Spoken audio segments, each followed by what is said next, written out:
Dobro veče, poštovani prijatelji Spone, časni oče, predstavnici ambasade, dragi prijatelji. Evo još jedan put čast i privilegija da u Kumanovu utanačimo predavanje. Imali smo u Đevđeli, u Skoplju. Uvek vrlo rado viđen gost Jasmina Ćirić sa uvek novim temama. Drago mi je što već prepoznajete i vašim prisustvom i posetom pratite šta Jasmina radi, istražuje. Evo imat ćemo zaista privilegiju videti i otkriti neka sasvim nova saznanja i prožimanja, tako da evo prepuštam reč Jasmini i nadam se da ćete poneti pozitivne utiske i nova saznanja sa ovog predavanja. Hvala vam. Hvala najlepše, Milutine. Poštovani gosti, časni oče, poštovani gospodine Kecojeviću, najprije naravno veliko hvala što ste se odazvali ovom, jednom da kažem, specifičnom pozivu i na neki način je i već nekoliko godina smo Milutin i ja razmišljali upravo o tome da jednu ovu temu koja je veoma važna, a to je vreme vladavine kralja Milutina i umetnost za vreme kralja Milutina, naročito arhitektura. Ovo je u velikoj meri izmenjeno predavanje koje je bilo održano u Sponi u Skoplju 2019. godine, mada je tada bilo potpuno drugačije koncipovano. Sada se ovde više razmatra pitanje petokupolnosti, jer je vezano za neke moje, ajde da kažem, recentnije zaključke koji su vezani za Milutinove petokupolne zadužbine, ali ne samo za petokupolne, nego generalno na šta se to kralj Milutin ugledao. Tako da mi je zaista veliko zadovoljstvo i ne samo zbog ove teme i zato što se nalazimo u Kumanovu, nego i kao neko ko je i uostalom i uredio zbornik radova o kralju Milutinu, dakle sa skupa koji je 2021. godine streamovan upravo kada smo i rekli kralj Milutin iz Skoplja u svet. Pa evo ja ću početi, ne zamerite što ću sesti sa ove druge strane. Dakle, ja obično volim da počnem ovim slajdom kada govorimo o kralju Milutinu zbog toga što je reč o vladaru dinastije Nemanjića koji je najduže vladao. Obično kažemo, dakle, pošto je on vladao od 1282. do 1321. godine, dakle, gotovo punih 40 godina, i obično kažemo, dakle, da je za 40 godina vladavine kralj Milutin podigao 40 zadužbina.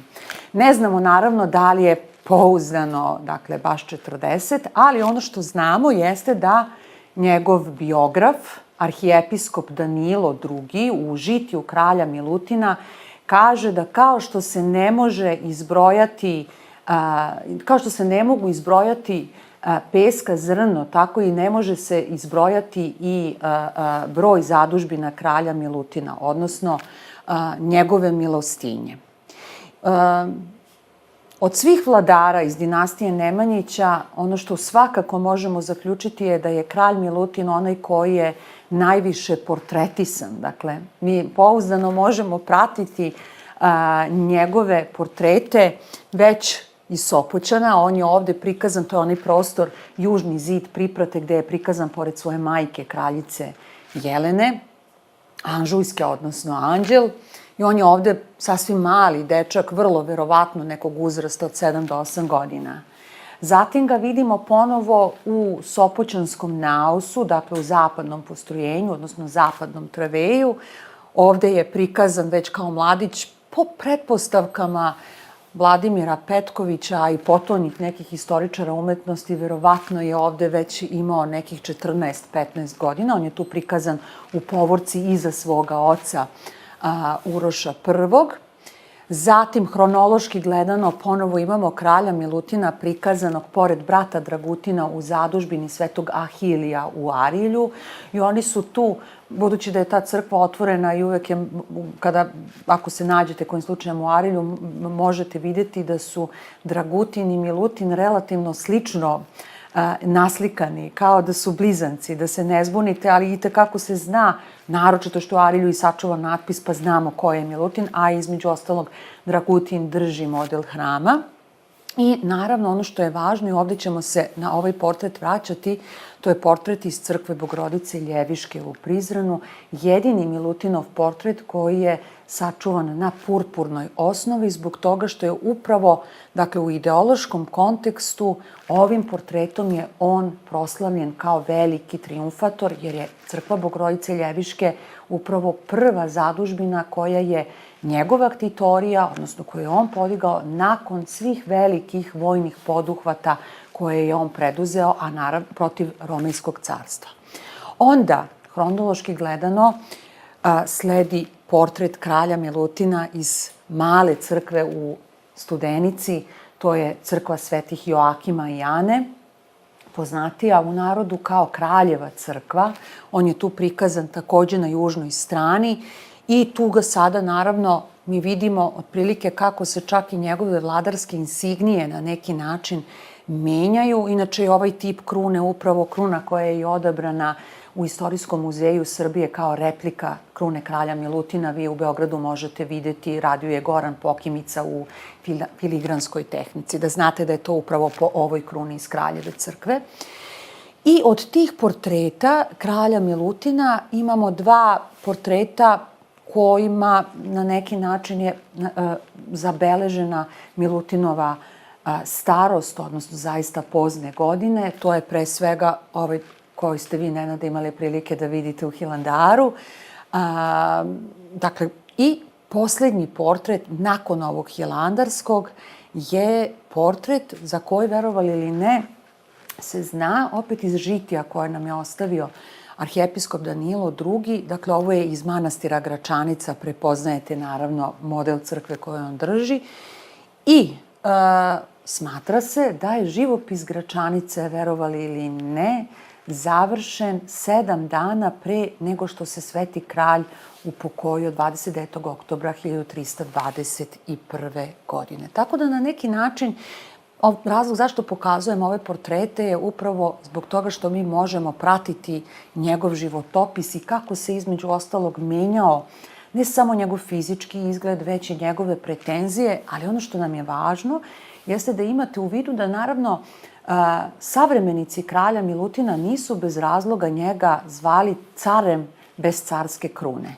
Jer on već u crkvi Bogorodice Ljeviške u Prizrenu, a ovo se uzima naravno da je naslikano nakon 1306-7. kada je crkva podignuta, on je već bio venčan Simonidom, a venčanje se desilo 1299. godine i on već ovde nosi potpuno identične vladarske insignije, dakle odeću i krunu, kao njegov tast Andronik II. Paleolog u Carigradu. To znamo takođe na osnovu žitija, jer je njegova tašta Irina od Monferata, koja je stolovala u Solunu, kao na uzdarje slala delove vladarske insignije koje su zapravo bile iz Carigrada. Ali u toj jednoj vizuelnoj retorici, u vizuelnoj kulturi, tako reći, dolazi do izjednačavanja između Andronika II, jer, pazite, on je bio zet jednog romejskog cara, imao pretenzije na presto, ali i potencijalni potomak sa Simonidom bi apsolutno bio neko ko pledira na presto u Carigradu. Sledeći slajd koji vam pokazujem, dakle, opet namerno vezujem ovaj njegov triumfalni portret na purpurnoj osnovi, je upravo vezan za te najneposrednije izvore koje nam arhijepiskop Danilo ostavlja i gde mi apsolutno možemo vidjeti čitav niz osobina koje su krasile kralja Milutina. I on, evo, na primjer, kada govori o njegovim zadužbinama, on kaže kako je kralj Milutin nenasitizidatelj božanstvenih crkava, no i palih obnovitelj.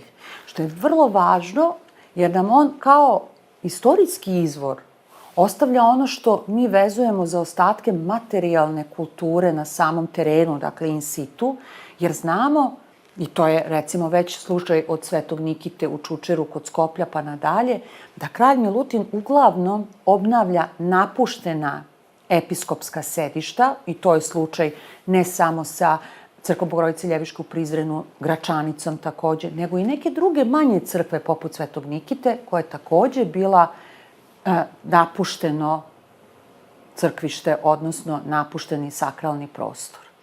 Dakle, to je nešto što gotovo biva ustanovljeno kao pravilo za vreme njegove vladavine.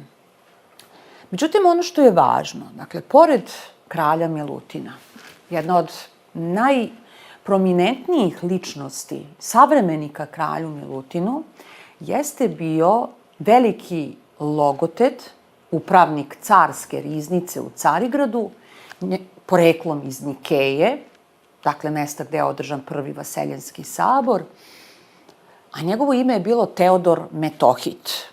To je ovaj ovde gospodin sa velikim turbanom, takozvanim vizantijskim klobukom, koji nam uvek služi kao neki parametar opet vizuelne kulture koja se pogrešno vezuje, dakle turban se pogrešno vezuje za osmansku vladavinu, zapravo oni uzimaju kao taj vizual i kao vizuelni identitet upravo ono što su Vizantinci nosili i na posledku već u 14. veku Vizantinci su preneli turban upravo, na primjer, na tlo Italije. I vi ćete kod prvih renesansnih slikara, protorenesansnih slikara videti da se pojavljuju vizantijske kape. Jovan VIII. Paleolog krajem 14. veka takođe nosi turban u sred Firence, na primjer. To prosto navodim kao jednu vizualnu referencu. Međutim, zašto je on nama važan? Dakle, mi iz poslaničkog slova Teodora Metohita, koje je svojevremeno preveo profesor Ivan Đurić, znamo da je Teodor Metohit čak u 5 navrata posetio državu kralja Milutina i vodio direktno pregovore sa kraljem Milutinom vezano za njegova osvajanja romejske teritorije, u tom trenutku vizantijske teme, odnosno vizantijske vojne oblasti Makedonija, odnosno Makedonija. Tek iz 5. pokušaja, naravno, došlo je do tih pregovora, došlo je do sporazuma na taj način što će doći do braka između najmlađe carske kćeri Simonide, koja je u tom trenutku imala 5,5 godina, i ona je dočekana u Skoplju, opet arhijepiskop Danilo nam kaže, ne kao princeza i buduća kraljica, nego kao gospodarica koja se pojavila u haljini od mnogo različnog cveća. To su zaista izuzetni književni izvori, književni predložci koji nam upravo pokazuju, zamislite kako je mogao izgledati taj trenutak kada je ona dočekana u Skoplju sa svim carskim prerogativima, ali to nam naravno pominje i Teodor Metohit, ali nam on ostavlja i čitav niz izvora kako je izgledalo Skoplje za vreme kralja Milutina, jer imajte u vidu da je upravo proširujući teritoriju nakon 1292. godine osvajanja linije Ohrid, Prilep, Štip, kralj Milutin zapravo stolovao u Skoplju. Mi, nažalost, o tim strukturama i Skoplju srednjeg veka, tako reći, ne znamo ništa, jer imajte u vidu da osim same Skopske tvrđave, takozvano Skopsko kale, ništa nije arheološki rekognoscirano kada je u pitanju onaj stari deo, takozvana čaršija. I tu je vrlo verovatno onaj glavni ostatak srednjovekovnog Skoplja. A to upravo saznajemo i na osnovu toga što je ovaj malo pređašnji upravnik carske riznice, Metohit, pominjao da kada je jednom prilikom bio kod tribala, znači on Srbe naziva tribalima, on kaže da mu se jedne srede prijela riba, onda je on šetao uz Vardar, pa je poželeo da se pomoli, otišao je u crkvu Bogorodice Trojeručice, pored Vardara, za koju opet mi ne znamo ništa. Znamo da postoji spomenica Trojeručice koju je svojevremeno pre 100 godina pisao protar Radoslav Grujić, ali o tome kako je ona mogla izgledati, to nam nije poznato. Ali nam ostavlja podatak kako je izgledao dvor kralja Milutina i on kaže kako je sve bilo po ukusu romejskome, kako je sve ukrašeno zlatom, zlatovezom, draperijama. I onda daje, i zamislite kakvu nam je živu sliku, živo svedočanstvo kralja ostavio, tako reći da nemamo sačuvano ni jednu fresku, mi bismo na osnovu opisa Teodora Metohita mogli da ga vizualizujemo. On kaže kako se on sav okitio dragim kamenjem, kako je sve bilo evo to možete ovde pročitati u ovim redovima, ako vam, nadam se da se tu vidi. On kaže, ceo dvor blještao je od zlatom vezanih tkanina. Čitav ovaj, što bi se reklo, prizor beše po ugledu na carsku i koliko je bilo moguće romejsku plemenitost. On neće da mu prizna da je jednak, nego kaže koliko je bilo moguće. I onda, naravno, u duhu te propagande, pošto im ipak, imajte u vidu, nije bilo drago, budući da je on bio istaknutiji vojskovođa i neko ko je u velikoj meri zapretio Carigradu i celom Vizantijskom carstvu, on kaže, ipak se u stvari na takav način pešak nadmetao sa lidijskom dvokolicom. To je bila jedna romejska izreka, lidijska dvokolica je slovila u antičkom svetu za najbržu. A pošto znamo da je Metohid bio čuveni antičar i izuzetno uvažavao, dakle, još u to vreme neoplatonizam i znamo takođe za njegovu biblioteku da je brojila najveći broj prepisanih antičkih rukopisa, nije ni čudo zašto koristi tu antičku metaforu. Ali, kaže, ipak se takmičilo. Dakle, priznajemo na neki način taj, da kažemo, egalitet. I onda, naravno, on pominje takođe tu najlepšu crkvu u kraju, Bogorodičinu crkvu. On kaže, Kata Heron, Jero Kalito i tako dalje, Tis Teotoku. Ali, nažalost, ne znamo da li je bila petokupolna, kako je ona uopšte mogla da izgleda. I inače, da znate, vrlo retko će u izvorima i tim književnim predlošcima biti direktni opisi crkava. Mi znamo, na primer, kako izgleda moment kada dolazi vladar, kada bira mesto za crkvu. On posle čak arhijepiskop Danilo to opisuje i kad govori o, na primer, svetom kralju Stefanu Dečanskom, da on kaže da je počeo da plače na tom mestu gde će zidati Dečane. Znači, ima takvih momenta, ali same opisi crkava ne. Međutim, evo, Metohid nam je ostavio neke naznake, pa makar znamo, znate, jer bilo bi nelogično, imamo crkvu Bogorodice Trojeručice u Skoplju, bilo bi nelogično da je najbliža Milutinova crkva u Starom Nagoričinu, suviše je daleko od tog njegovog dvora. Znači, bilo je sigurno tu još hramova o kojima mi, nažalost, imamo samo ćutanje istorijskih izvora. E sad, ovo što sam pomenula, vezano za vizualnu kulturu i kako je izgledao kralj Milutin, sve ovo naravno pominjem jer je izuzetno važno kako biste razumeli sve ono što je vezano za carski vizual u tom, da kažem, na smislu pojavnosti vladara, ali i arhitekture. Sada da ja ne kažem ko je ovo na slici, vi biste na prvi pogled uistinu možda pomislili da je u pitanju kralj Milutin. Jer zaista kruna je gotovo identična, loros prebačen preko ruke, zatim drži ovaj svitak ili rotulus u ruci. Evo ga svitak, znači gotovo identično. Međutim, nije. Ova minijatura, ovo je u pitanju jedan list knjižne iluminacije, u pitanju čuva se u Bibliothèque Nationale u Parizu, prikazuje oca kraljice Simonide, Andronika II. Paleologa, a na drugoj strani, ali pokazujem upravo zašto, je portret kralja Milutina, ovaj koji sam već u 2 navrata pomenula, iz crkve Bogorodice Ljeviške u Prizrenu na istočnom zidu Priprate, to je na severnoj strani istočnog zida Priprate. I vrlo verovatno, vidite, on ima jedan ovaj crveni plišani jastuk sa motivom dvoglavih orlova. To je vrlo verovatno bilo i ispod stopala kralja Milutina, premda u Prizrenu su ispod tog portreta jedna velika površina pravougaonog oblika gde su naslikani takođe dvoglavi orlovi koji ili imaju krin u kljunu ili se smenjuje jedan heraldički amblem. Ali sada o tome nećemo govoriti, naravno, ali evo, ovo samo pokazujem da biste videli, znači, od tog vizualnog momenta izgleda kralja pa do toga kako izgledaju građevine. I sad nas to naravno dovodi upravo do tog jednog prvog velikog graditeljskog poduhvata kralja Milutina, prvi hronološki gledano nakon svih njegovih osvajanja. Dakle, pošto imajte u vidu tih, verovali ne, gotovo prvih 20 godina vladavine kralja Milutina obeleženi su vojnim poduhvatima. On će tu graditeljsku aktivnost tek kasnije preduzeti. Mada opet i to ja bih shvatila sa jednom duplom zagradom, jer mi ne znamo zapravo šta se konkretno dešavalo. Nemoguće da se samo vojevalo, a da nije bilo građevina. Znate, ako on osvojio, recimo, liniju Ohrid, Prilep, Štip, pazite, crkva Bogorodice Perivlepte u Ohridu, zadužbina Progona Zgura, Ohridskog vlastelina, je zapravo iz 1292. godine. Već je vladao kralj Milutin i znamo da je kralj Milutin darovao crkvi plaštanicu koja ima jedan motiv Heraklovog čvora. Koga zanima, ta plaštanica se čuva u Narodnom muzeju u Sofiji. Tamo se nalazi, kao još čitav niz nekih bogoslužbenih predmeta isto iz tog vremena.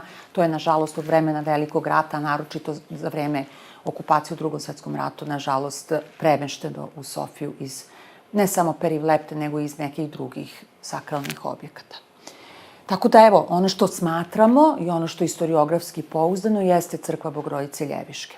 I crkva Bogorodice Ljeviške je upravo jedan programski spomenik koji, kako vi naiđete u Prizrenu, dakle, sa te strane, bukvalno vidite taj dominantan motiv triumfalnog luka na zapadnom pročelju, odnosno zapadnoj fasadi. I kad naiđete sa te strane, vi ne slutite da se iza nalazi petokupolna struktura i da je u pitanju petokupolna crkva.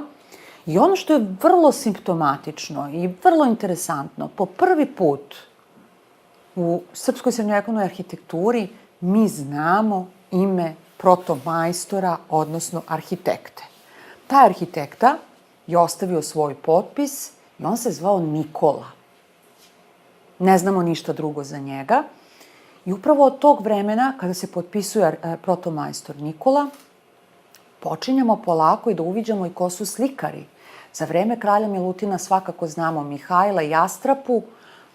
Tu se sad dešavaju i neke varijacije na temu kako se oni potpisuju. Recimo, u Svetom Nikiti u Čučeru su se potpisali kao Mihajlo Astrapin, pa sad postoje neke naučne diskusije da li je u pitanju jedna ili više radionica, a bio je i jedan slikar koji je za njega radio, pošto je kralj Milutin bio ktitor 2 zadužbine u Solunu.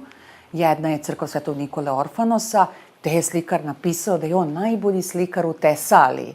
To su sad, eto, ti neki sociološki momenti gde vi imate njih koji hvale svoje slikarske veštine. Ali ono što svakako znamo, protomajstor Nikola gradi tu prvu petokupolnu crkvu koja danas izgleda ovako, nažalost, ovu stranu Bogorodice Ljeviške nemoguće drugačije snimiti, budući da je ona i dalje ograđena žicama. Ali kad pogledate ovaj snimak i ovaj snimak, vi zaista ne biste naslutili kakvo bogatstvo arhitekture se krije iza te fasade. Ja obično volim da pokažem upravo južnu stranu crkve Bogorodice Ljeviške u Prizrenu, upravo stoga što ovo što vi vidite na zidnoj površini i to kako je protomajstor Nikola zapravo zatečenu trobrodnu baziliku pretvorio u petokupolno i petobrodno rešenje je svojevrstan arhitektonski fenomen tog vremena. To nikome više nije pošlo za rukom, osim graditeljima kralja Milutina, da trobrodno rešenje prilagode i da u njega ugrade petokupolno i petobrodno rešenje. I onda vi kad uđete, naravno, budete možda na neki način izbunjeni. To je naročito činjenica u Gračanici zbog upotrebe velikog broja svodova, gde vi mislite da je taj prostor mali. A u stvari zbog toga što je prostor zauzet velikom količinom, zaista velikim brojem krstastih svodova. Ali kada ne bi neko znao kako, zapravo da se on nalazi u Prizrenu, zbilja bi pomislio da je u pitanju neka građevina koja se nalazi u Konstantinopolju, odnosno Carigradu. Jer je ono što je bio graditeljski prosede tog trenutka, tih 1300 i dalje godina, je bilo to. Dakle, zidanje opekom, ćelijasti sistem zidanja, tek kasnije će ga u istoriji arhitekture početkom 20. veka čuveni francuski vizantolog Gabriel Millet nazvati cloisonné sistemom. I tu već počinje upotreba opeka, ovih takozvanih P meandara i naravno jedno potpuno fascinantno rešenje koje će biti ponavljano čak do kraja vladavine cara Dušana, a to je da se istočni par kupola ne postavlja na istoj razdaljini u odnosu na centralnu kupolu. Kad vi pogledate, vidite koji je razmak između centralne kupole u odnosu na istočni par kupola. Ovo vam je ovde zapadna strana, ovaj deo je kraći. Vrlo inteligentno rešenje postignuto zbog toga što da je on na istu razdaljinu povukao ovaj par kupola, dakle koje su upisane zapravo u taj upisani krst, onda bi se na zapadnom pročelju te kupole videle ovde i ometale bi ono što je takozvani taj vizual zapadne fasade koja nam pokazuje da je to jedan triumfalni objekat, bukvalno kao da imate srednjovekovni triumfalni luk pred sobom, gde se u središtu nalazi kula, zvonik, o kojoj ćemo posle govoriti. I sad, zašto sam rekla da je potpuno identično u Carigradu? Zapamtili ste ovog gospodina sa turbanom, Teodora Metohita. Sad, taj Teodor Metohit je obnovio crkvu koja ima jedan vrlo interesantan naziv, odnosno to je manastir. Manastirska crkva je u pitanju sa bibliotekom. To je manastir Hrista Hore, manastir Hrista od zemlje, pošto je on potpisan kao Hora Tonzon Ton na mozaiku. Pogledajte kako izgleda njegova zadužbina. On ponovo, a imali smo ovde Bogorodicu Ljevišku, vratit ću ovamo, pogledajte ovo, zaista deluje skoro identično. Tu i tamo razlike su u sastavu opeke, to je sad mi koji se bavimo time možemo da ukapiramo gde su razlike, ali dok Metohit koristi ono što je carigradski prosede kako izgledaju zidine Istanbula, ako ste imali prilike da vidite Teodosijeve zidine, 4 reda kamena, potom 3 reda opeke, dakle, bukvalno postiže tu neku polihromiju pred vašim očima.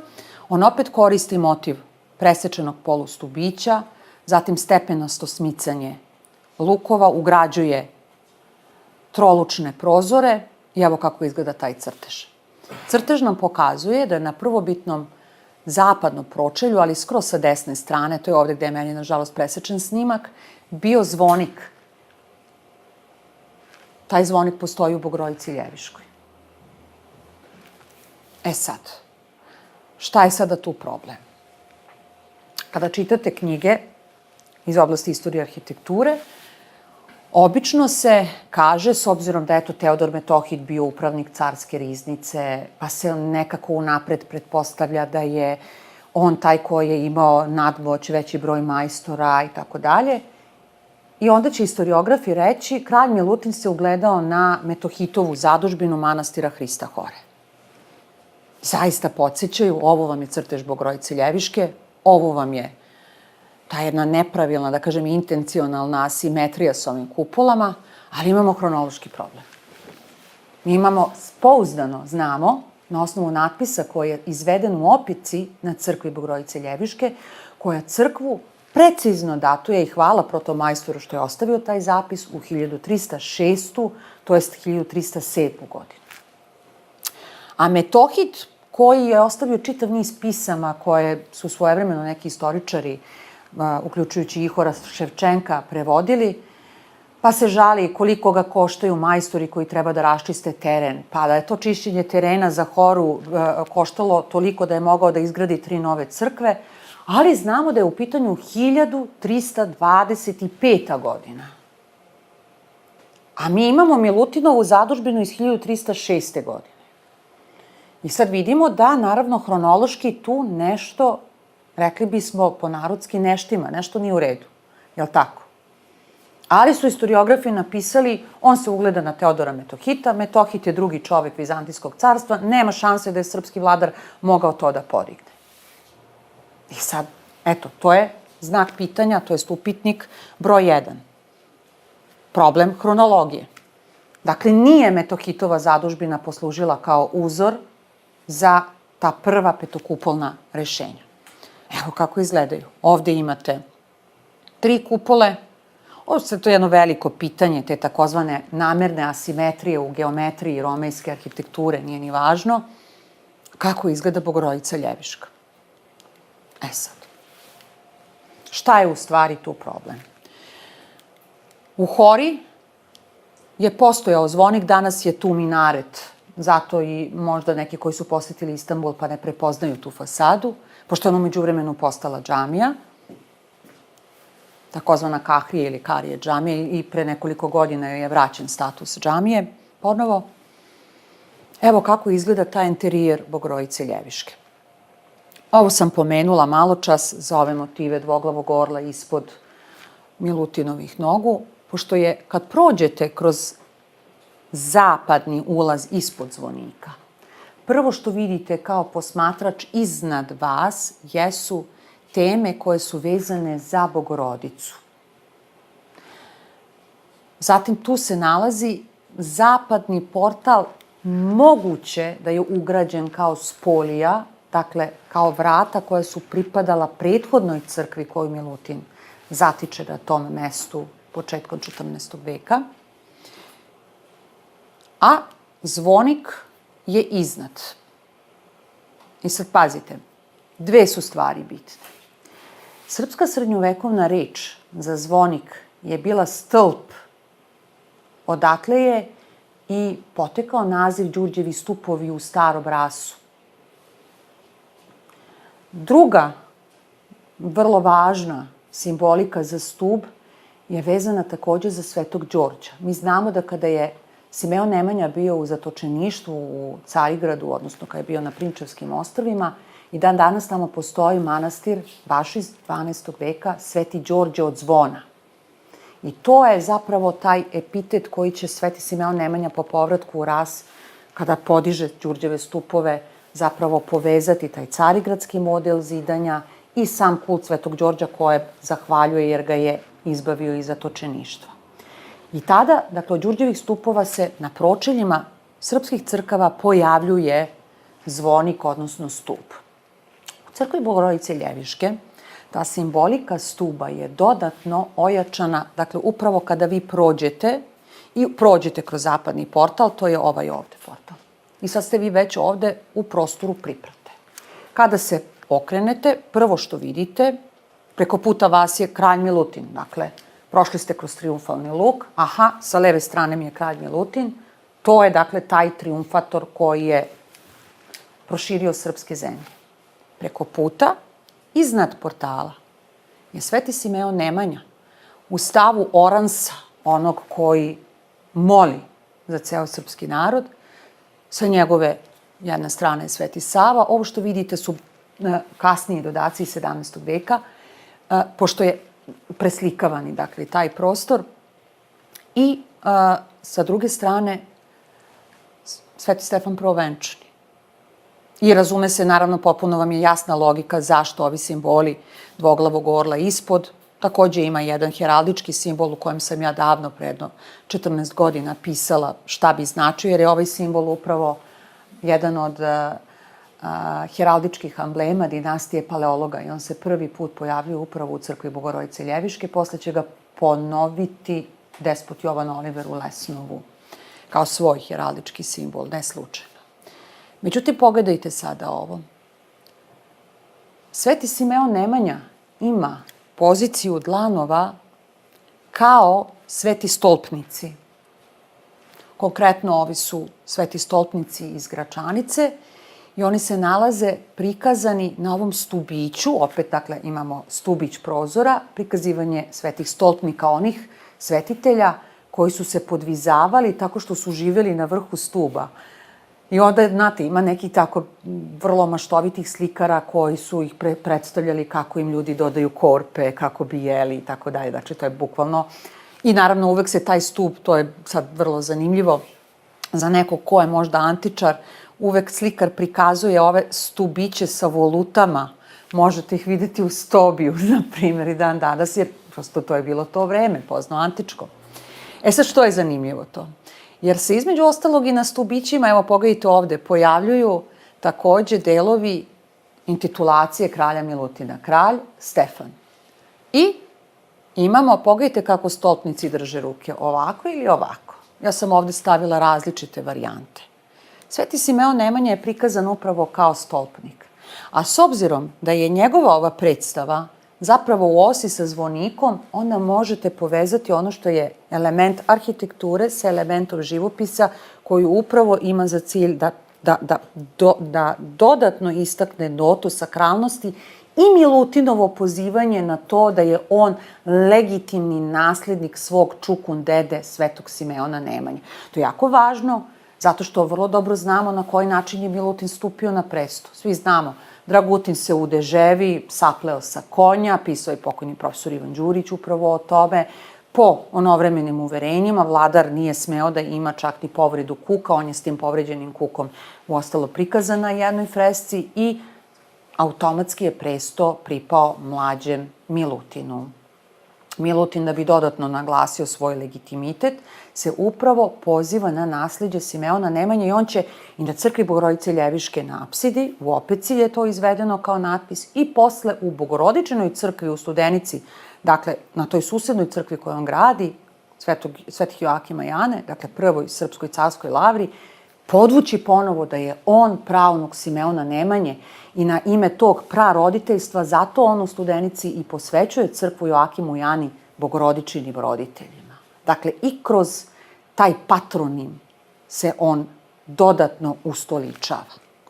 I, naravno, kad uđete, dakle, kroz taj prostor Bogorodice Ljeviške, mi tu vidimo ovaj portret koji sam pominjala i ceo taj zid je bio obojen purpurnom osnovom, ne bez razloga. Iznad ovog lučnog portala su, naravno, sveti apostoli Petar i Pavle, iznad je Hristos kao metafora jednog stiha iz Evanđelja po Jovanu 8:9 koji kaže: ko prođe kroz mene, ja sam vrata. Ja sam vrata. Ko prođe kroz mene, bit će spasen. I ovde, dakle, ta Bogom odabranost je upravo izjednačena činjenicom da je kralj Milutin prikazan pored samoga Hrista i u prisustvu svetih apostola, jer je on taj koji je i novi Konstantin i ravnoapostolni, te je sa njima takođe u osi. To je jako važan vizualni moment, ako budete posetili crkvu Bogorodice Ljeviške, znači na samom ulazu možete to vrlo lako da uočite pod uslovom da je osvetljeno, jer nije svaki put slučaj. E sad, imamo drugu premisu. Znači, nije hora iz Carigrada uzor za ovo petokupolno rešenje. Sad će vam vrlo brzo postati jasno šta se dešava i zašto se sve ovo govori. Opet kolegi iz Grčke, da ih ne nabrajam, Anastasios Orlandos, na primer, kaže da je uzor za crkvu Bogorodice Ljeviške i druga Milutinova petokupolna rešenja, jer nije mogao Milutin to da izgradi, crkva Svete Katarine u Solunu. Poznata građevina, kad šetate Solunom, vrlo i lepa, inspirativna za fotografisanje. I istini za volju, imamo i tu ovaj motiv presečanog polustubića, malterne spojnice koje na identičan način izgledaju kao na Milutinovim zadužbinama. Da, bit će sigurno to. To nam je rešenje za petokupolnost kod Milutina.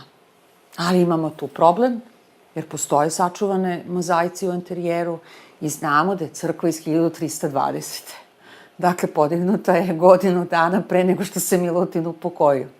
I ove građevine već bile gotove, dakle, i Prizren, i još te neke koje ne znamo, recimo, pazite mi, u dokumentaciji se pominje, na primjer, crkva Svetog Đorđa na reci Seravi, ne znamo kako je crkva izgledala.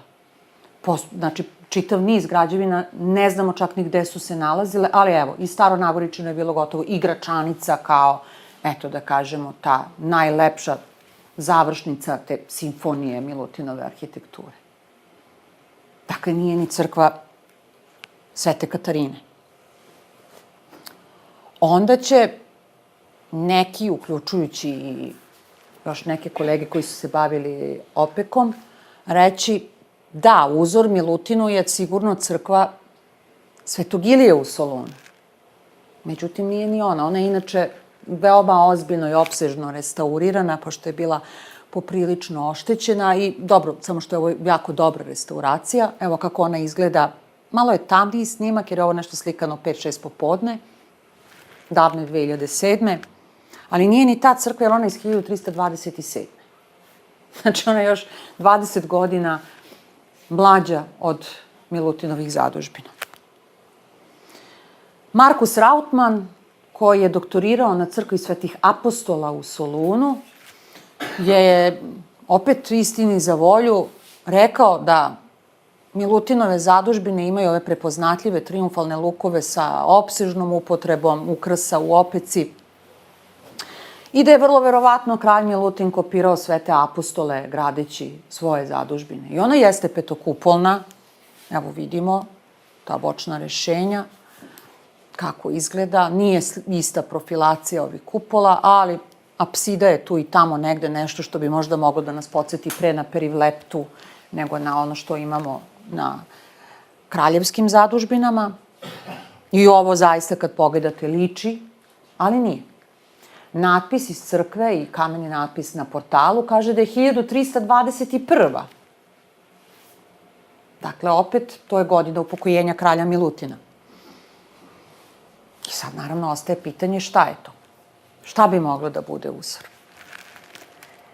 Prolazeći i osvajajući prostor Vizantijske vojne oblasti Makedonija, prva i jedina crkva koju je kralj Milutin mogao da vidi jeste zadužbina u današnjem selu Gornje Nerezi, Svetog Pantelemona, zadužbina iz vremena Anđela, potom i Komnina i tako dalje i tako dalje. Jedna jedina petokupolna. Sve ovo što vam govorim je naravno apsolutno nešto što je deo mojih ličnih zaključaka, jer mi u istoriografiji uglavnom imamo to pitanje petokupolnosti tako da se pominju širom Romejskog carstva petokupolne zadužbine, ali se ne izvlači zaključak kako to da se pojavio taj niz petokupolnih crkava upravo u Makedoniji i generalno za vreme kralja Milutina. I ona zaista jeste, samo da vidim, sledeći slajd pokazuje, tu i tamo, naravno, nije baš taj pravilan sistem klazone. Imajte u vidu da je ona malo i oštećivana, pa je bilo i restauracije, naročito ovim donjim segmentima, povremeno i na gornjim. Ali je to taj prosede u zidanju i tu je Milutin video osim toga što on jeste boravio u Carigradu. Moram svakako da vam kažem, obaveza mi je, u Carigradu koji je imao preko 500 crkava samo u samom tom starom jezgru, što se pominje u jednom izvoru Patrija Konstantinopoleos. Nijedna od petokupolnih crkava danas nije sačuvana. Postojala je Nea Eklisija iz 9. veka, petokupolna, i postojali su sveti apostoli za koje znamo da je u centralnoj kupolji imala Vaznesenje Hristovo, gde je slikarski predložak potom prenet u crkvu Svetog Marka u Veneciji, potom u Pećke apostole iz vremena Svetog Save, pa evo i u novije vreme u glavnu kupolu Svetosavskog hrama. Ako se sećate, bile su neke polemike odakle je, pa su onda neki tu dovodili u zaključak, aha, kopirano iz Venecije, a zapravo nije. Isti slikarski predložak i isti slikari su radili u Veneciji i u Carigradu isto vreme. No, ni jedna crkva u Istanbulu današnjem petokupolna nije sačuvana. Postoje neki opisi, postoje neki tipici koji pominju te petokupolne crkve, ali to ne znači mi ne znamo šta je to što je kralj Milutin, a posle i neki drugi naši vladari, šta je to što su mogli da vide u Carigradu tog vremena, a sigurno jesu. I znate kako je to funkcionisalo, kao i dan danas kada mi vidimo neku građevinu pa kažemo, sad, hoću i ja to tako isto da mi se uradi. Tako i sveti Simeon Nemanja, crkvu u Srednjovekovnoj Toplici, kod Kuršumlije današnje, Srednjovekovna Toplica, je izgradio po uzoru na neke komninske zadužbine. Takozvani carigradski sistem zidanja, red opeke, red malterne spojnice. I to je tako iz vremena Komnina preneto krajem 12. veka i tako je počelo to građenje po uzoru na Carigrad. Znači, sa tom vrlo ozbiljnom ogradom šta je bilo u Carigradu, jedino rešenje u Makedoniji, koje je petokupolno, jesu Nerezi, koje su carska zadužbina takođe, i time se dodatno usvajanje te petokupolne zadužbine i tog rešenja podlači njegov graditeljski legitimitet. Jer samo vladar sme da podigne petokupolnu crkvu. Vlastelin ne. Vlasteli zida drugačiji tip zadužbine. One mogu biti jednobrodne, mogu biti sa kupolom, mogu imati pripratu koja će imati recimo 2 kupole, ali nikada to nisu petokupolne zadužbine zbog toga što ona ima određenu i simboličku strukturu koja se direktno vezuje za liturgijski, odnosno ekleziološki karakter. I sad nas to naravno dovodi do te najstarije sačuvane zadužbine u Makedoniji. Ne znamo da li je bilo još nekih crkava koje su bile tog tipa, ali ono što se sačuvalo je crkva Svetog Đorđa u Starom Nagoričinu, ponovo prethodno opustilo mesto, to znamo, zato što je donja struktura građevina, ovo što vidite, što je zidano kamenom, sasvim pouzdano iz vremena Romana IV. Diogena, i taj opet protomajstor Nikola ili neki drugi, koji je radio zajedno sa njim, je došao do tog jednog koncepta kako da u zatečeno trobrodno rešenje ugradi petokupovno rešenje i da pri tome statički gledano gornju strukturu olakša upravo intenzivnim korišćenjem opeke.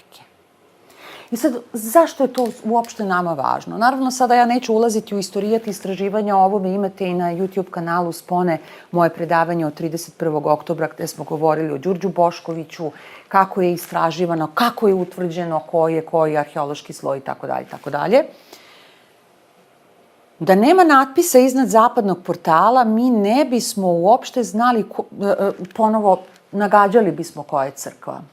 I sad ono što je zanimljivo, pošto je to donji deo strukture, verovatno je ovaj natpis, dakle ovaj deo i ova takozvana ta greda arhitravna deo starije crkve i onda je sekundarno izveden natpis o tome da je crkvu podigao kralj Milutin. I sad to naravno znate, više puta smo o ovome i govorili, o natpisu koji ide u 5 redova i veoma važnom tom momentu gde se takođe pominje po prvi put u srpskoj istoriji i generalnom graditeljstvu, znate, na freskama se ističu supruge vladara, odnosno kraljica, ali ih nema u natpisima. Jedino je kraljica Simonida u 2 navrata bila pomenuta kao ktitorka, ona je čak i u Hilandaru pomenuta kao ktitorka uz kralja Milutina, što je veoma važan podatak. I, naravno, ti natpisi uvek imaju određenu formulu ili formulaciju kako počinju ovde. Oni počinju izvoljenijem oca, pospešenijem sina i Svatoga duha i tako dalje. Onda se pominje vladar, vi ovde tu vidite gde se pominje njegovo ime, evo ga u 3. redu, Uroš Milutin. Ovde počinje Stefan Kralj, Uroš Milutin.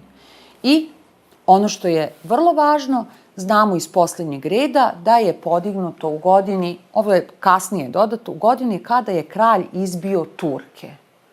Vrlo važan moment i znamo godinu 1312. odnosno 1313. godinu. Dakle, na prostoru Makedonije prva petokupolna je iz 1312.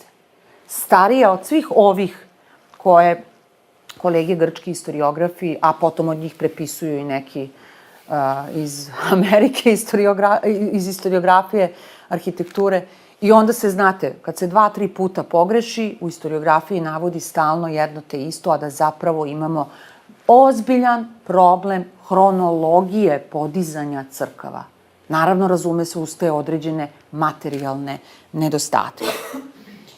I ono što je naravno vrlo bitno, naravno živopis je kasnije završen, posebno pošto je ovo u pitanju jedna vrlo ozbiljno kompleksna ikonografija interijera.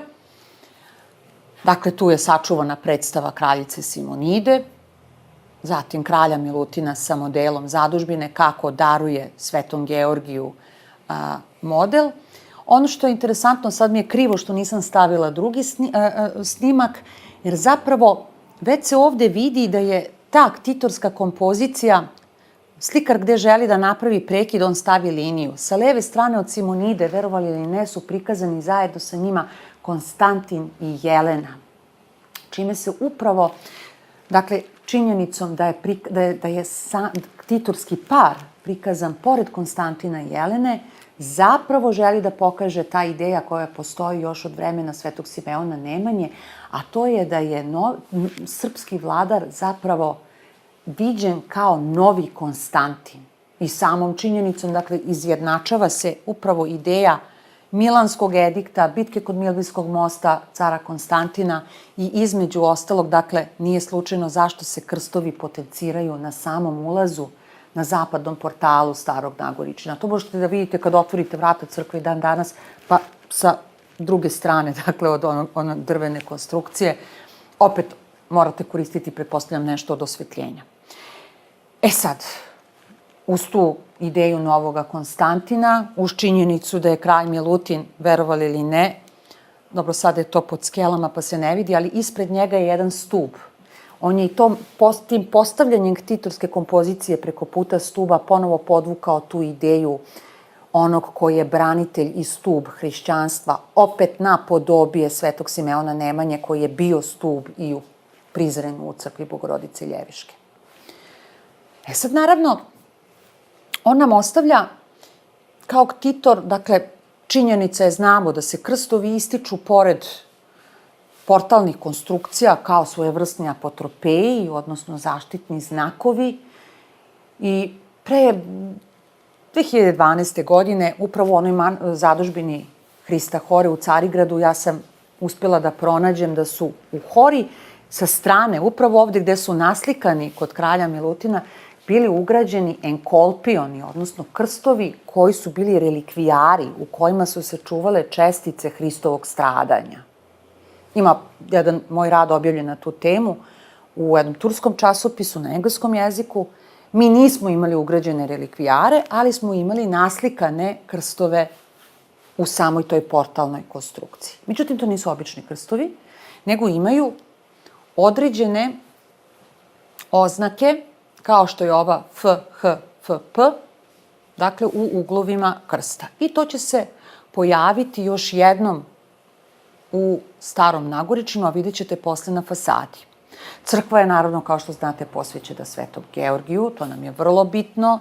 Naravno, prepoznajete ovu fresku ikonu koja je ugrađena u oltarsku pregradu.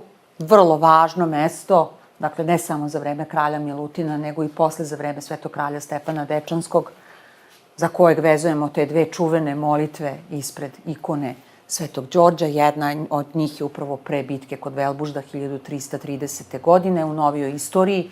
Na istom mestu će se moliti i regent Aleksandar Karađorđević pre polaska u Kumanovsku bitku. Dakle, opet imamo tu jednu okosnicu vezivanja u novijoj istoriji za Nemanjiće. Sad, zašto sam ja pomenula ova slova koja ste videli i koja se na posledku vezuju i za Hrista, ali i za kult Svetog Georgija, kojem je ne samo posvećen ciklus fresaka u Starom Nagoričinu, već između ostalog i nešto na zapadnoj fasadi. U pitanju je dvolučni prozor, odnosno bifora poviše zapadnog portala, koja ima u samom središtu ovog stubića, to je takozvana koloneta, takozvani Heraklov čvor, dakle čvor koji se vezuje na 4 mesta. Iz antičke mitologije je inače poznat kao jedan od Heraklovih zadataka i koji se, evo ga ovde malo, tu se vidi, mogla sam ovde da priložim jedan crtež, Đurđe Bošković ga je nacrtao, ali tema nije ispitivana do pre nekoliko godina. Koga bude zanimalo, možemo i kad budemo postavili rezime predavanja na portalu Spone da stavimo link i za taj moj rad koji je objavljen. Ali ono što je zanimljivo je dakle da se taj Heraklov čvor, pošto Herakle kao ratnik se u hrišćanstvu izjednačava upravo sa Svetim Georgijem. Dakle, hristijanizuje se ta antička simbolika. Na jednoj ikoni u Vizantijskom muzeju u Atini se čuva jedna ikona, dakle, Svetog Georgija, ovo je deo od slonovače, neki bi rekli hrizelefantinska, dakle, slonovača i zlato. Naravno, uz obilje ovih vrlo zanimljivih simbola, koje neću sada pominjati, ponovo pojavljuje upravo Heraklov čvor, kao i na zadužbini kralja Milutina. Ali, naravno, tu nije kraj. Evo o čemu se radi. Da bismo razumeli šta je on to prikazao i kako je zapravo poetiku preneo na zapadnu fasadu, moramo pogledati šta je to što se nalazi i izvedeno u opici poviše ovog simbola, a to su ova, sad nadam se da se u posljednjim redovima vidi, gde pokazujem tačkicu, slova Isus Hristos pobednik, naravno ono što pretpostavljam tetragram koji svi prepoznajemo. Ali iznad, pomoću keravoplastičnih lončića, pomoću ovih slova F, H, F, P, koje prepoznajete sa onog portala, rečeno je nešto dodatno. Evo vam ga ovde prevod. Fos Hristu, F, H, Fos Hristu. Psini, F. Pasinis, Svetlost Hristova prosvetljuje sve. Dakle, nije slučajno zašto je ovaj kriptogram postavljen poviše prozora, koji takođe donosi svetlo od spoljne strane, a inače je unutra na toj strani naslikano uspenje Bogorodičino. I to je vrlo često da će se upravo kriptogrami pokazivati gde su predstave vezane za Bogorodicu, budući da je kroz nju Hristos Logos prošao i Hristos svetlost. I posle će, dakle, upravo od vremena kralja Milutina ova metafora vrlo često biti korišćena i ponavljana čak na neki način i kao svojevrsni zaštitni znak vlastele koja počinje da gradi od vremena Mušutišta, koje nažalost danas više ne postoji, pa do brojnih vlastelskih zadužbina koje se danas ipak čuvaju i sačuvane su na Skopskoj Crnoj Gori. Naravno, slični neki motivi, malo čas sam pominjala, ovo nije petokupolna crkva, ali nam je važno zbog toga što je izgrađena kao jedan idealni model Vaseljene, kao kubus svojevrsni, a u stvari je ništa drugo nego ponovo jedno vrlo zanimljivo ideološko rešenje, ideološka poruka kralja Milutina. Ono što sam pomenula, da se on poziva na praroditeljstvo, na Svetog Simeona Nemanju, nalazi se upravo ovde ispod ovog krovnog venca apside.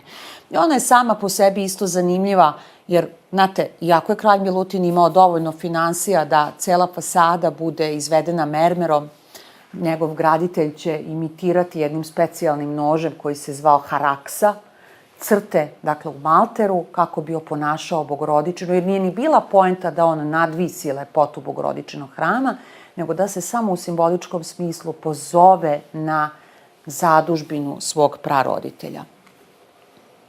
Evo kako ona izgleda i šta nam se daje u interijeru. Kada sam pomenula na početku prezentacije da bi potencijalni naslednik prestola bio u isto vreme ne samo naslednik srpskog prestola, nego Romejskog carstva, dakle od Carigrada, dete između Simonide i kralja Milutina. Mi znamo da oni nisu imali potomaka, znamo i za to da je Simonida kasnije se vratila u Carigrad, ali šta je važno? Ponovo se kroz prozor, kroz tu poetiku svetla koja dolazi kroz prozor, saopštava jedna svojevrsna molitva kralja Milutina i Simonide za potomstvo. Naime, na južnoj strani ove, dakle, crkve koja je posvećena roditeljima Bogorodičinim, ali i njegovim praroditeljima, nalazi se, dakle, portret ktitorskog para. Ovde iznad je jedan prozor, sa leve strane je Sveti Kozma, sa druge strane je Sveti Damjan. Ne znam da li ga vidimo, evo on se ovde vidi. I obojica drže u ruci ove medicinske instrumente, to je takozvana lanceta u srednjem veku. On pokazuje prema kralju Milutinu, Damjan pokazuje prema Simonidi. Kad se nađete u tom prostoru, ona zaista, dakle, povučete liniju, pokazuje prema Svetom kralju. Dakle, jedna vizuelna ponovo metafora kojom se zaokružuje ta priča njihovog molenija za potomstvo. I da to zaista jeste tako, mi vidimo, jer je preko puta kralja Milutina Sveti Simeon Nemanja, dakle, on mu je kao jedan vizuelni par na severnoj strani hrama i Sveti Sava, naravno, jedna od najlepših sačuvanih predstava Svetog Georgija, koji bukvalno kao da se kreće, znači to je potpuno nešto fascinantno kako je to slikar uradio, ali iznad njih, dakle, gde su sveti lekari, prikazano je i rođenje Bogorodice. To je vrlo važno. I upravo na ovoj crkvi će se ponovo na apsidi, koja je inače u simboličkom smislu model Bogorodičine utrobe, pojaviti još jednom taj Heraklov čvor koji se vezuje za Svetog Georgija, dakle, posredstvom molitvama Svetog Georgija, Bogorodice, molimo za potomstvo i za ono koji će biti budući romejski car. Evo kako to vidimo i kako izgleda zapravo ta svetlost kada dolazi i kako ta vizualna metafora od onog tetragrama pa do jednog prostijeg modela crkve funkcioniše i koliko se vodilo računa gde se otvara portal, gde se otvara prozor. I to nije prvi put slučajno, naravno, i u Svetom Nikiti Imamo vrlo ozbiljnih parametara koji pokazuju da su graditelji znali, na primjer, gde prikazuju Svetog Savu, da kada je sunce u zenitu i kada prolazi kroz prozor, osvetljava gornju polovinu figure Svetog Save. A on je na severnom zidu prikazan pored vrata. Po prvi put, naravno, na jednom takvom mestu. Heraklov čvor se pojavljuje takođe i na ikonostasu crkve Vavedenja Bogorodičinog u Hilandaru. Dakle, ponovo je Heraklov čvor vezan za Bogorodicu. Vi ovo niste mogli da vidite zato što je iza katapetazme koja mora da se pomeri. Ovo je fotografisao moj kolega iz Republičkog zavoda na moju molbu. Inače, nikada nije ni fotografisano, prosto ja sam radila na osnovu crteža Đurđa Boškovića i pretpostavila sam da bi moralo da se nađe u Hilandaru, jer je tu priča u potpunosti zaokružena. I naravno, sve nas ovo dovodi do toga, dakle, da to jedno svojevrsno vizualno ugledanje na Pantelemona u Nerezima u fasadnom smislu prepoznajemo u Gračanici. Ovo je snimak koji sam ja uradila 2007. godine, jula meseca, za vreme 100 dana mira na Kosovu i Metohiji, ako se neko seća. I ponovo, naravno, tu imamo dominantan triumfalni luk sa portalom, sa spolijama ugrađenim levo i desno, ali po pretpostavkama pokojnog profesora Slobodana Ćurčića, koji je to i živeo u Solunu i prilika je da ga se setimo, najverovatnije je ovo možda moglo biti pozno delo tog protomajstora Nikole, istaknutog graditelja kralja Milutina, koji ne samo da je ugradio petokupolno rešenje i ponovo ponovio onu situaciju iz Bogorodice Ljeviške da on neće rasporediti bočne kupole na istu razdaljinu u odnosu na centralnu, jer je i važno, dakle, da postoji ta jedna idealna simetrija kao idealan poredak vaseljene, nego će upotrebiti dvostruki upisani krst. I to je jedinstvena građevina na celom prostoru romejskog kulturnog horizonta i srpskog, da je izvedeno takvo rešenje. I verovali ili ne, predno par godina pokojni profesor Robert Osterhut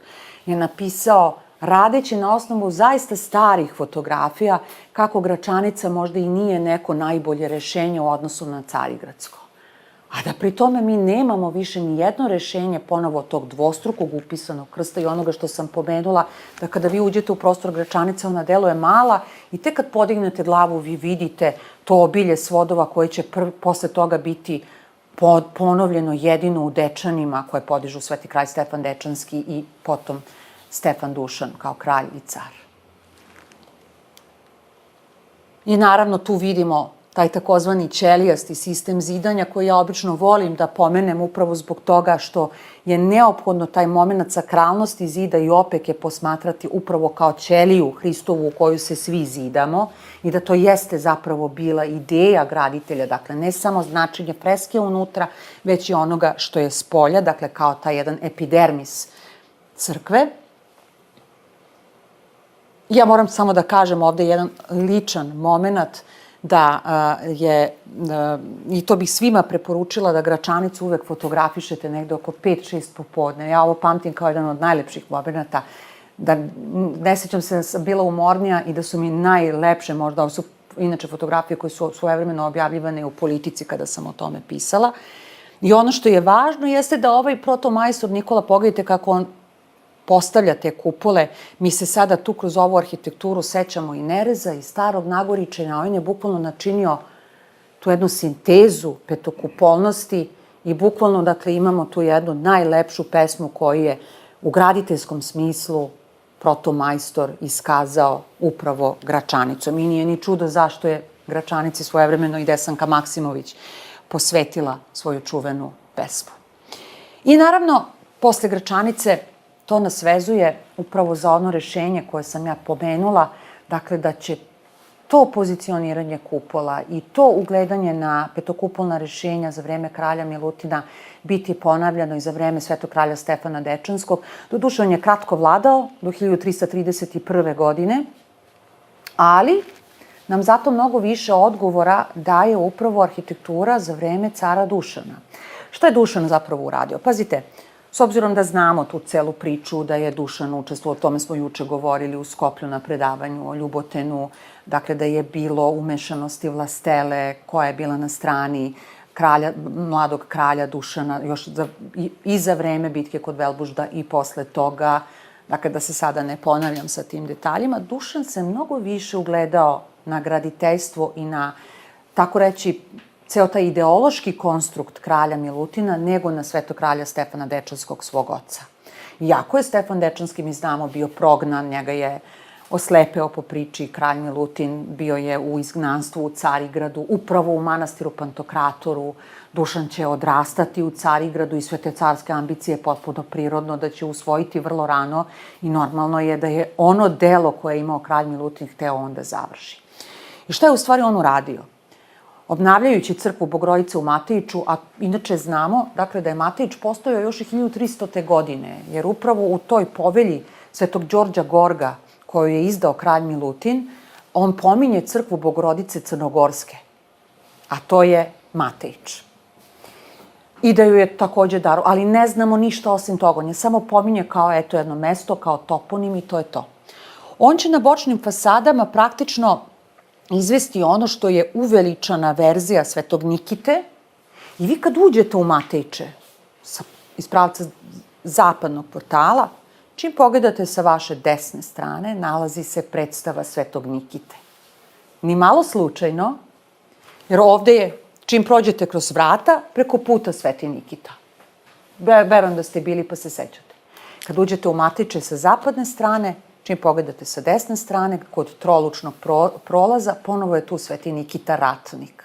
I sveti ratnici su inače u Matejiću raspoređeni na vrlo bitnim lokacijama, pa između ostalog i preko puta cara Dušana. Pogledajte kako sad izgleda Matejiće sa jugoistočne strane.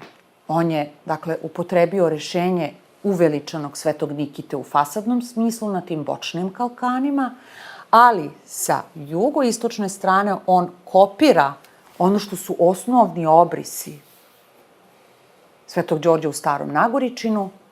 Razume se naravno uz nešto, da kažemo, razuđenije fasade u smislu upotrebe opeke, ali to je zbog toga što je viša zadužbina, jer ove gornje strukture su gotovo u potpunosti od opeke. One imaju popriličan broj ornamenata. Trebalo bi napisati poseban rad upravo o tim ukrsima od opeke koje se nalaze samo na kupolama Dušanove zadužbine. Znači, pogledajte ovo. 1, 2, 3. Nikita, 1, 2, 3. Apsidu ste videli, oprostite. Evo ga, to je to. Evo nas sada u interijeru. Kao što je kralj Milutin bio prikazan preko puta stuba, car Dušan će u ovoj zadužbini nešto drugo uraditi. On je prikazan ovde ponovo na tom stubiću koji izlazi iz površine južnog zida. Naravno, prikazan je uz svete arhangele, kojima posebno posvećuje zadužbinu u Prizrenu. Preko puta je patron dinastije Nemanjića, Sveti Nikola, isti onaj koji je vratio njegovom ocu vid u Carigradu, pa na posledku jedan paraklis u Dečanima je posvećen Svetom Nikoli i posebno ističe iznad vrata ovog Hrista, Logosa, ponovo referenca na ja sam vrata, ko kroz mene prođe, bit će spasen, ali ne samo to. Ista predstava Hrista se nalazi poviše zapadnog portala u Dečanima, Hrista Pantokratora, i u Carigradu takozvani Hristos Halkit, na kapiji halke ceremonijalnoj, kroz koju je i Dušan prolazio kao dete i kao mladić. I taj carigradski prosede on prenosi upravo ovde u Matejiće. To ne pričam sad, ovo poviše su delovi Bogorodičinog akatista, to je posebna tema. I šta će, naravno, on dodatno uraditi sećajući se svog dede kralja Milutina, kao što je kralj Milutin pomenuo kraljicu Simonidu u ktitorskom natpisu. Vrlo često će Dušan upravo u tim različitim aktima, poveljama koje pominje, koje daruje, ne znam da li Svetogorskom skitu i tako dalje. Veliki broj povelja je, naravno i najveći broj povelja upravo izdat za vreme cara Dušana. on će reći da je vtori ktitor, drugi ktitor, carica Jelena. Skoro, gotovo u potpunosti, uvek ponavlja iste reči, da je on ktitor, a drugi ktitor je carica Jelena.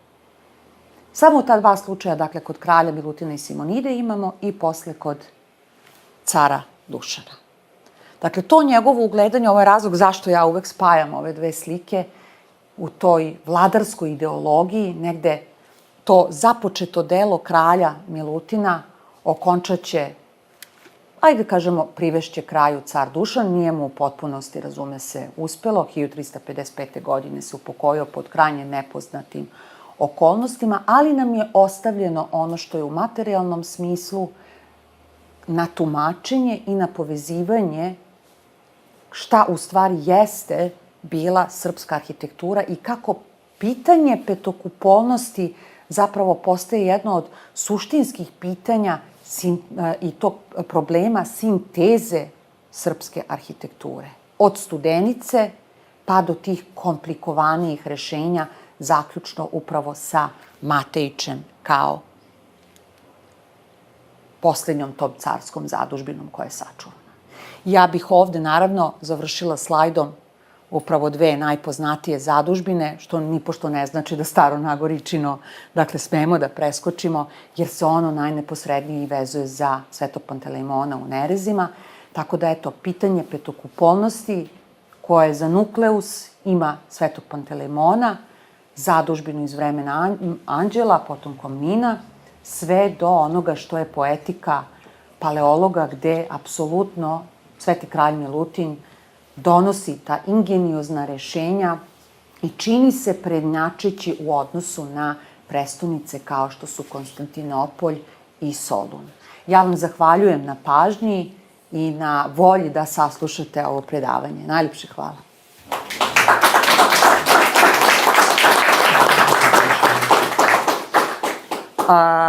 Kao što običaj nalaže, ja obično volim da pitam publiku i drage goste da li imate neko pitanje ili neki komentar. Imam utisak, Nenade, da biste vi nešto pitali. Pošto ste bili u Hilandaru na izvorištu... Ne, sad sklapamo na mozaik. Kao neko slagali su Da. nešto mnogo informacija. Ako mikrofon ključite. Ne, sad će da mi trebamo. Neće, ako možeš da ne dobijamo. Ne, treba će nam za video. Znate šta, dobro sad, Hilandar je zasebna tema. Vi znate takođe da kralj Milutin obnavlja, to je bila prethodna crkva Svetog Simeona Nemanje, da će gotovo u potpunosti srušiti neke delove i ponovo će tu, to je zanimljivo, evo to nisam pominjala, na ovim trolučnim, vi ste bili pa znate, trolučnim vratima na bočnim pevnicama će on samo kapitele ugraditi u portal koji su sa crkve Svetog Simeona Nemanje. Oni imaju neke motive orlića, cvetića i tako dalje. To je opet ta neka spolija koja je preneta sa Nemanjine crkve i ugrađena u crkvu kralja Milutina. I sad šta je u stvari tu isto zanimljivo? Tu imamo taj problem prozor vrata na pevnicama, jer ovaj deo koji gledate, ovo je priprata kneza Lazara. Knez Lazar se posle ugleda na Milutina da bi tu bilo neko jedinstvo. U stvari, ove donje parapetne ploče verovatno despot Stefan Lazarević ugrađuje, jer oni imaju i motive zmajeva. Ali to je potpuno druga priča vezana za 2027. godinu. Ali, dakle, i tu imamo tu spolijaciju i ponovo pozivanje na Nemanju kao praroditelja. Dakle, tako da se tu vezuje ponovo i priča koja je vezana za petokupolnost i za Bogorodičin kult i za samo vezivanje za rodonačelnika dinastije i sve do toga, dakle, gde idemo prema tom komplikovanijem rešenju petokupolnosti. I opet, naravno, kroz sve ove čitav niz ovih malih skrivenih simbola koji će te kasnije da vidite, juče smo govorili u Skoplju upravo kad smo pominjali vlastelinku Danicu, kako oni koriste te kriptograme. Doduše bogobojažljivo, ali koriste ih. Ima ih na portalima, ugledaju se na vladare, dakle, to su manje zadužbine, programski jednostavnije, ali ono što imamo kao trag, to je jedna, da kažemo, društvene hijerarhije, iako gde imamo trag tokom 14. veka. Pazite, ovo je jako bitno. Sve ovo što sam pokazala, pazite, kada je u pitanju 14. vek, mi najviše imamo upravo podatak za tu prvu polovinu. imamo podataka na osnovu toga šta se dešava upravo na Balkanu i upravo državi kralja Milutina Stefana Dečanskog sve do upokojenja cara Dušana. Posle toga ćemo imati te turbulencije, Mrnjavčeviće, podelu između Lastele, dakle kneza Lazara, Altomanovića, Dejanovića i tako dalje, i tako dalje. Mi ne znamo šta se dešava u Carigradu, kao što nismo ni znali punih 60 godina od upada Latina 1204. do 1261. godine, kada Mihajlo Ospi ulazi u Carigrad, oslobađa Carigrad od Latina. Tako isto u 14. veku, pazite, carstvo se sve više i više smanjuje, pregovara se o uniji, što reče onaj gospodin iz Josifova, pa je pominjao nešto Firentince svako malo, ali zato znamo, dakle, da to romejstvo, da taj kulturni horizont biva prepoznat kod nas, dakle, na ovoj teritoriji i zaista diše punim plućima, ako tako mogu da kažem. I tu imamo najviše informacija o umetnosti 14. veka.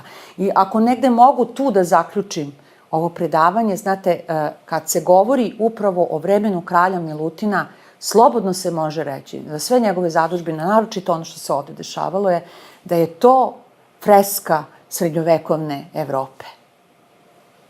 I ono što je pokazatelj evropske civilizacije prve polovine 14. veka.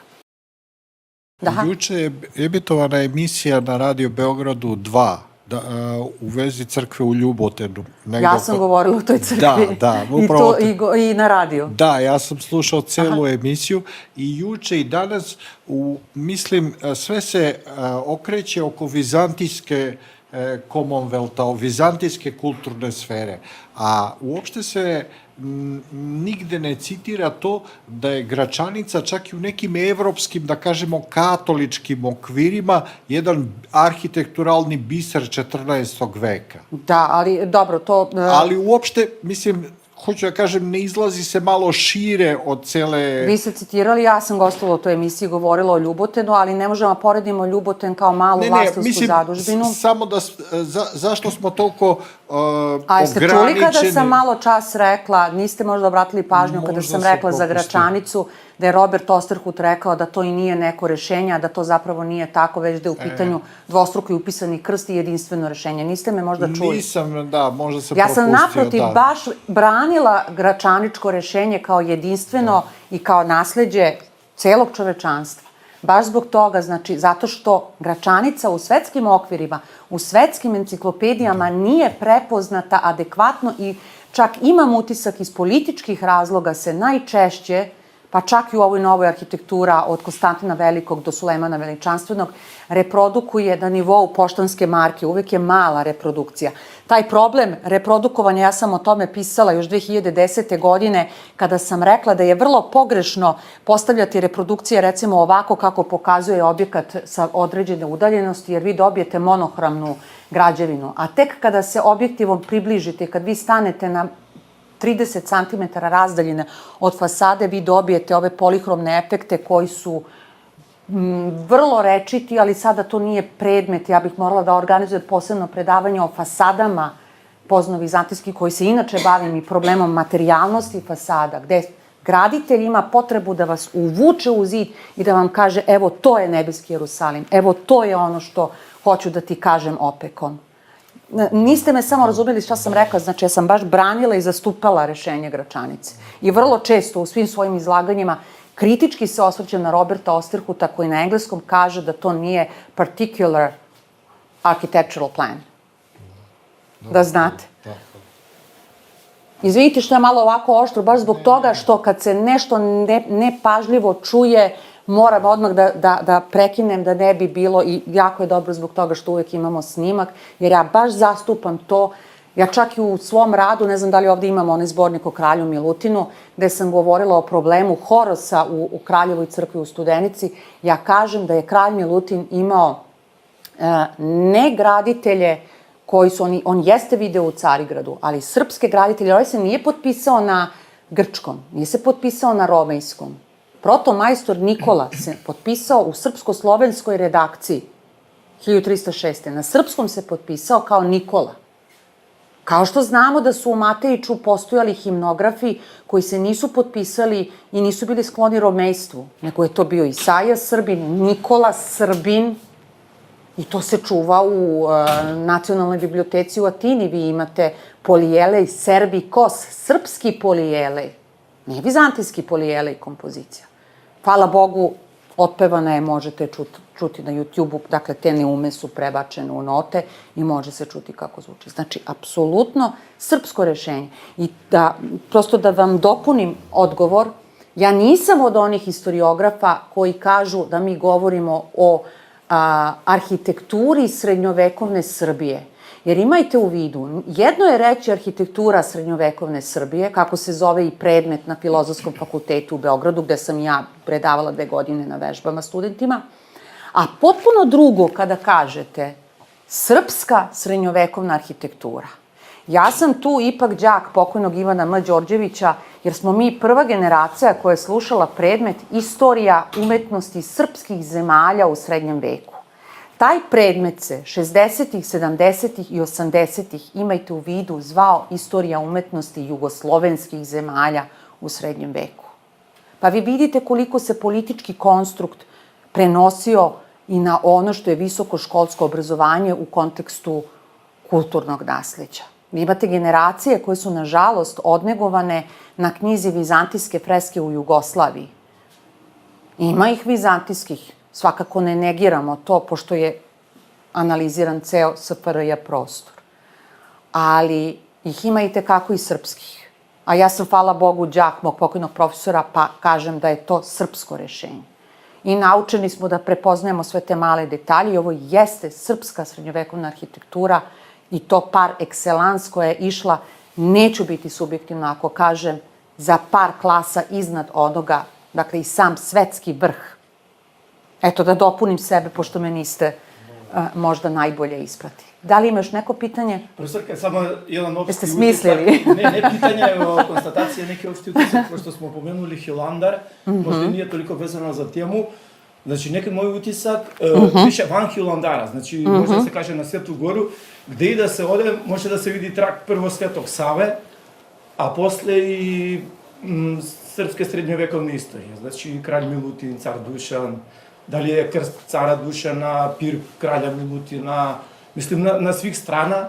I Sveti Sava isto i ostalih manastira, gde je pomagao, gde se podvizavao. Da, pa pasite, to nije slučajno. Vi, evo, ja sam pokazala Svetog Nikitu, vi u Svetom Nikiti nemate sačuvan portret kralja Milutina. Jedini portret kralja Milutina koji je sačuvan je u Starom Nagoričinu. Možda je nešto bilo, pazite, on je obnovio i manastir Treskavec, ali vi tu nemate njegov portret. I ovaj portret Starog Nagoričina inače najlošije očuvan od njegovih portreta.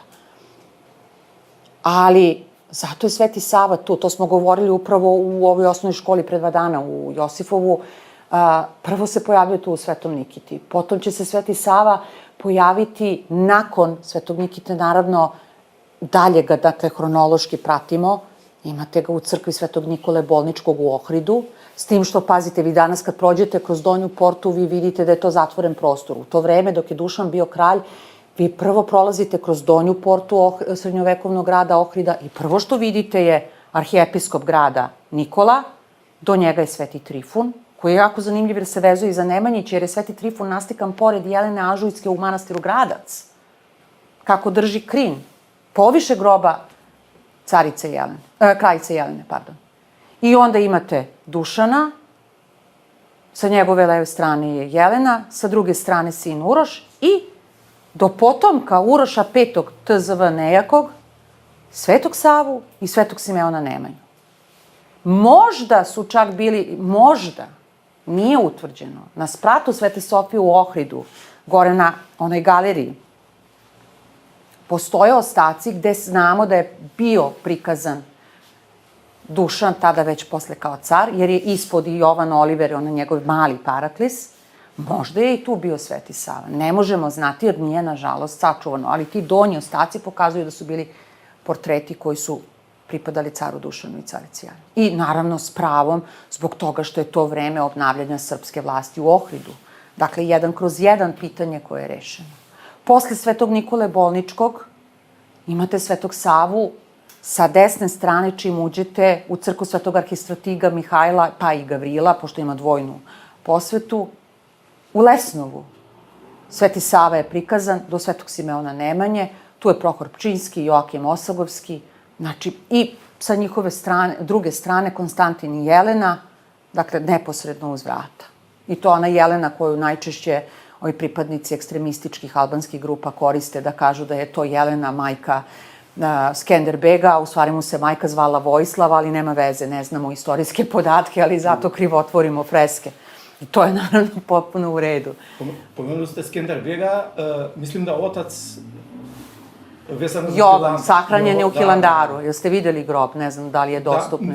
Kasnije sam saznao, ali... Da, sahranjen u Hilandaru. Posle Lesnova, opet Svetog Savu, imate dalje u zadužbinama Mrnjavčevića. Andrejaš na matki, piše Tis Servijas, Sveti Simeon, srpski, preko puta je Sveti Sava. Dakle, u samoj apsidi, dakle, u onim gornjim delovima, konke, i imate ga takođe u Psači. Na stubu zajedno Sveti Sava i Sveti Simeon Nemanja, preko puta je Uroš V, tu su ktitori. Znači, taj svetosavski prostor i tekako je moguće u Makedoniji rekonstruisati. Znači, da, vi ste ga videli na celoj Svetoj gori, ne slučajno. Znači, to je ono što sam ja govorila i kad sam pominjala prostor Svete Skopske Crne Gore, to ustrojavanje tih malih svetih gora, koje kao takve moraju i biti prepoznate na nivou svetskog kulturnog nasleđa. I naravno da one jesu ujedno i svetosavske, tako da vam je konstatacija apsolutno na mestu. To se vidi po usmena predanja i ovako po priči, kad odete vi u neki manastir, znači odmah pitaju da li ste Da, samo Srbi pazite, u istoriji umetnosti i arheologiji mi se ne smemo mnogo oslanjati na usmena predanja koliko na ono što su materijalni ostaci, a ja nisam od onih istraživača koji će nešto ikada reći, a da ne stojim čvrsto iza toga što sam rekla, jer imam za to argumentaciju u vidu zapisa, natpisa, arhitekture, freske. Super je kada imamo istorijsko predanje, zato ja to jako volim zbog toga što narod to prepoznaje. Postoji mesto Mramor kod Matejića, verovatno je korišćeno za eksploataciju kamena.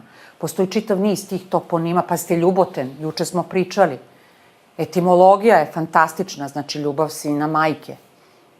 Ali mi to ne možemo dokazati, tako da samo argumentovano, Nenade, i onda se držimo onoga što je... Ostavljaju neki trakcije, imaju usmeno predanje. Znači da nešto se... Kako da ne, pazite, istorijsko pamćenje. To što vi kažete za usmeno predanje, znate, kad pogledate jednu stvar, ovo što vi vidite kako su se odevali naši vladari i vlastela, to je ono što je bila... To se pogrešno danas u teoriji umetnosti naziva srpski srednjovekovni kostim. Ali vi kad kažete kostim, ispada da se oni maskiraju u nešto. To nije preslačenje, to je bila njihova odeća. I recimo motiv dvoglavog orla koji je toliko puta perpetuiran, ponavljan na odeći i opstao je kroz čitav 19. vek kao simbol na srpskoj narodnoj nošnji. Na muškoj anteriji, na primer. Koja je direktno zapravo naslednik i nastavak muške odeće, dakle muškarci nose dvoglavog orla izvedenog u zlatovezu, kojeg imate na x mesta. Tako da tu narodno predanje je potpuno dobra nit koja povezuje srednjovekovno nasleđe i ono što je, dakle, to trajanje kroz vreme. Tu ste u pravu, naravno. Da li ima još neko pitanje? Ništa da ćete pitanja postavljati preko Facebook stranice Spone ili na YouTube kanalu. Od srca vam zahvaljujem na pažnji i na strpljenju. Najljepše hvala.